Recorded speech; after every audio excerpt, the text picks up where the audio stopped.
Bible nagtudlo nato. Love is patient. Love is kind. Pero dili makita sa kinabuhi nato karon. Tungod kay nakatutok tatanan sa social media. Welcome back to Born to Praise TV channel. We're created to worship.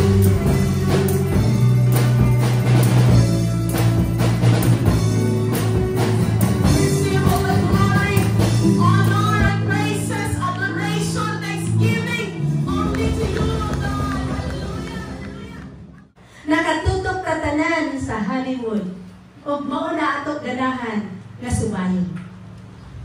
Mao na ato ganahan nga gusto nga mahitabo sa atong kinabuhi, pero dili na mao ang nahitabo sa ato ang tinuod nga pagkinabuhi. Kay kung mao kung ang gugma mga igsuon, nindot pa kaayong makalipay jud tinuod, wala untay gubot. Wala gubot. Pero ang gugma na dili gipasikat sa Bible, gubot ra kaayo sa lukot. Nantawa karon, tun kay paabot kita sa election, unsa mamamangitabo? Do na by love? Do na by patient diha? Do na by love kind diha? Wala. Pero gusto sa Dios na tudluan kita. Isip nagdalagad sa Ginoo tinuuray. Kinahanglan di ay makalahutay ka sa ato ang tinuod nga paghigugma sa Ginoo.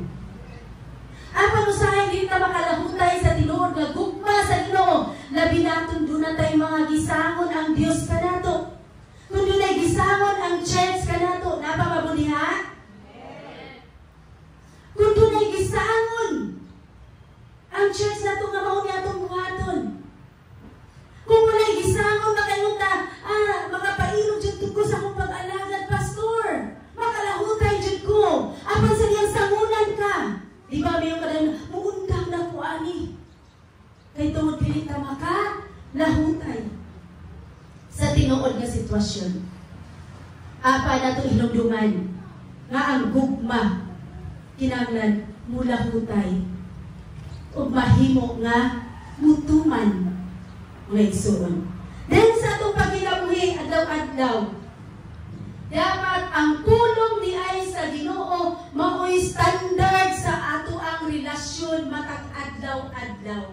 Nga mauni siya ang ato ang hatagan o mauni siya ang pulong sa Ginoo mo'y mugakos sa atong matag relasyon kung unsa man nga klase nga relasyon ang ato giatubang matag adlaw gikinahanglan jud mapundar sa pulong sa Ginoo. Dili sa mga pulong sa tao, dili sa palipelikula, dili sa drama, kundi sa pulong sa Dios. Kay dili dalin kung dili ta mapundar sa pulong sa Ginoo. Inis aniling. Hallelujah. Lisod kaayo mga igsuon kung wala tay pulong sa Ginoo nga may pundasyon sa atong relasyon sa kanunay. Kay kung wala ang pulong sa Dios, ang ato pulong mao ang ato gitinguha, makayon ka sa imong karelasyon na sakto ako sa iyong imo. Mayon po siya sakto iya sa iyong ako. So diya magsugod ang panag-bingkil mga igsuon. Diya magsugod ang panag-away. Diya magsugod ang panag-lalis mga igsuon sa pagkinabuhi adlaw-adlaw. So kung ikaw naguna-una nga ang kaminyon mo ang kalipay, una-una pag-ayo na diha magsugod ang kagubol. Kung makigrelasyon ka, una pag-ayo na diha magsugod ang dili pagkasinabot. Apan mo kanunay imo gigulitan ang pulong sa Ginoo na diri sa 1 Corinthians chapter 13 hangtod sa last nga igsoon ang katapusan na ingon siya ang pinakadako mo ang gugma. Pero ni kalibutan na gihimong gibaliwala ang gugma.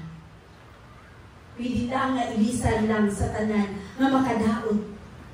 Apan ang Dios kanunay nagapahinumdum sa matag usa kanato nga ato jud ipundar ang ato ang kinabuhi, ang gugma nato diha sa Ginoo because He first loved us. Siya mo'y una nga nahigugma sa matag usa kanato. Sa una, sa wala pa ko na naminyo, sa diya uyab-uyab pa lang sa mga uyab-uyab. Natuwa ko nga, hantong maminyo ko, ako mabati, puro kalipay, puro kilig-kilig. Maura ko na nga, excited kayo ko nga, siguro sa'yo kong manguyab. Siguro nindun ka ayong manguyab. Kay, malipayan lagi kayo, magminaw ko sa kanang love story mga alas 2 sa radyo gani. Kaya mo na kanindun lagi kaayon na sila diha. Dayon, makakita ko sa mga, di ba kasal, nindun kayo ilang mga sitwasyon. So, kayo ko nga, nindun, hindi ay manguyab ko sa'yo kay para nga, sige rin kalipay ang inyong mabati. Pero sa diha nga na-experience na ako ng tanan, pagkabatia. Nga naman, diha ditong karon ang imong pagkaikaw, unsaon imong pag-adjust sa usa ka tawo nga imong karelasyon. Diha tong karon ang imong kinaiya, ang imong batasan kung unsaon imong pagpakibagay sa mga tawo nga dili sama kanimo nga kinaiya. Samot na kung magminyo na ka. Kay ang minyo, magsumba ay na mo dito. Till death do us part. Pero karon nag-trending naman nun sa kalimutan na ang mga tao magminyo, pero okay lang nga, dili, magmusultira sila ana, pero magbulag na gyapon kay nanon na may mga proseso sa panagbulag. Pero wala nakaangkla sa kabubuton sa Dios. Mauna ang ginabuhi, gugot gyapon. Una mga igsuon. So atong tinguhaon, kung atong ibutang sa atong mga pauna-una, ilabi na sa atong mga kabatanunan karon.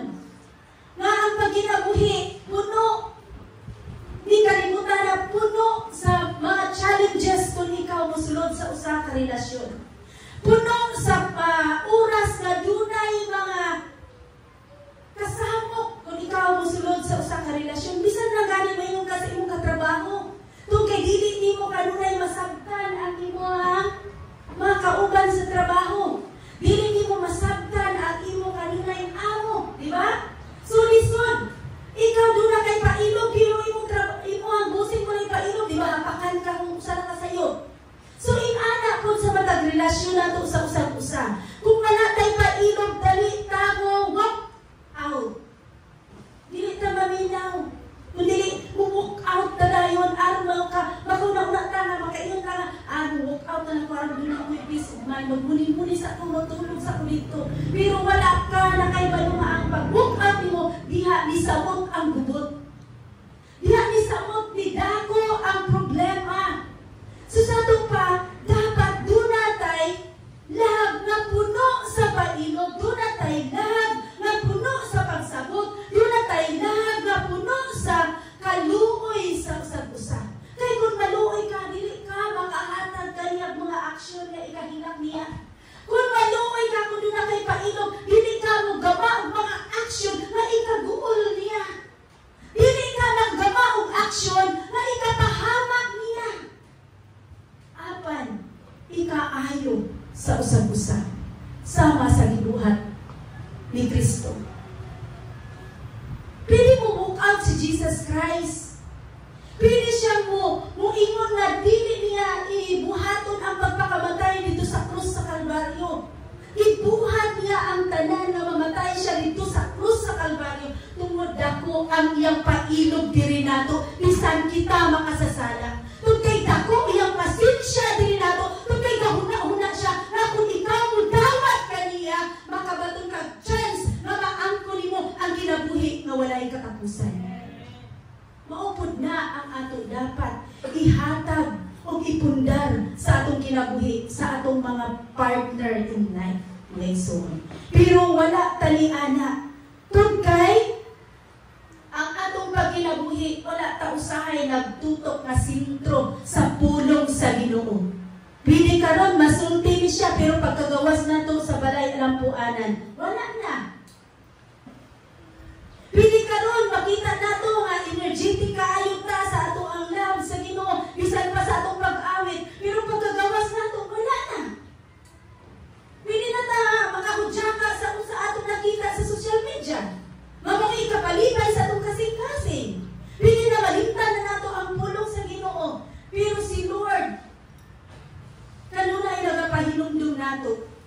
Now we need to build a good sa ato ang isig katawa. Na dili lang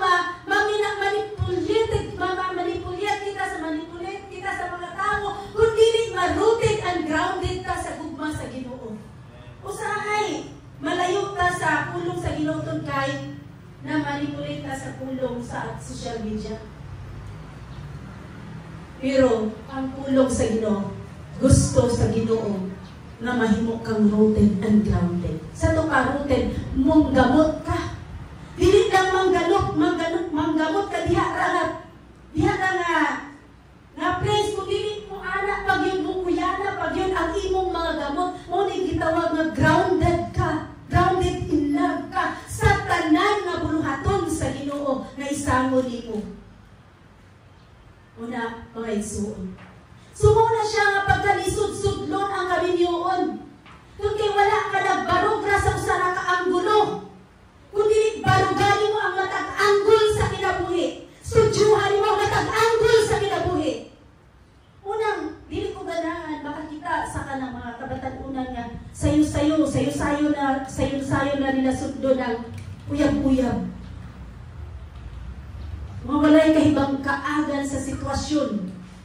Kung unsa, dili gani nimo mahatag na buo ang imong gugma sa Ginoo, na may naghatag nimo kinabuhi, kusog, kaalam. Yes, sayo na ka makigrelasyon na ng tawhana, wala ikay balunya. Karon, may igsuon, aron mabatunan nato ang maayo og healthy ug maayo nga relasyon sa matag karon ug unya.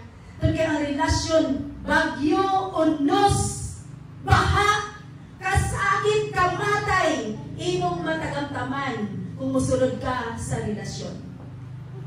Imong matagamtaman ang tanan na dili maayo in order mailhan ka kung unsa ka katinuod na karelasyon. Maugod na ang gibuhat ni Kristo. Para mailhan nato nga tinuod si Kristo sa iyang gugma nato, gibuhat niya. Bisan pili niyang punggan. Tun kay na siya ikabung. Gibuhat niya. Tun kay iyang gikumit ang iyang kaugalingon diri nato. Nagkaroon unsa man ang atong gikinahanglan usay mga igsuon. Kani si pastor, may nga paborito niya, kumba. Pero anang luto o kumba, dili siya kabalong. Dili niya makuha ang lindot kaayo nga pagluto. Mari ang paborito. So sa pa, ang pagkinabuhi kung makigrelasyon ka, di kinahanglan nato, aduna tay lamas sa pagpakigrelasyon. Lamas sa pagpakigrelasyon. Aron mahimaya ang Diyos. Bati kung kaya makigrelasyon tayo, wala na himaya ang Diyos. Diba? Bati. Dili ka kahimutan sa Ginoo. Kung dili ka kahimutan sa Ginoo, walay panalangin. Thanks for watching.